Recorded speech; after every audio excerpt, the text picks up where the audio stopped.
अरे बसा बेट्यांनो बसा, चिरमुडचेच लाडू खात बसा. जेव्हा प्रधानजी हिसकायला थोर तेव्हा शांत बसेल.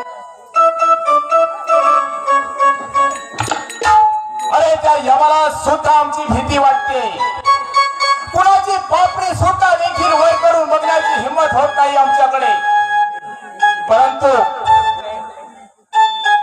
असणारा तो बंडखोर कोणी मेवाडचा बंडखोर कोणी आणि आमच्या घराण्याचा आई असणार वैर काय आहे. अरे मेवाडचा बंडखोर कुळी, अरे कित्येक वर्षापासून हा डाव आमच्या ध्येयात आहे.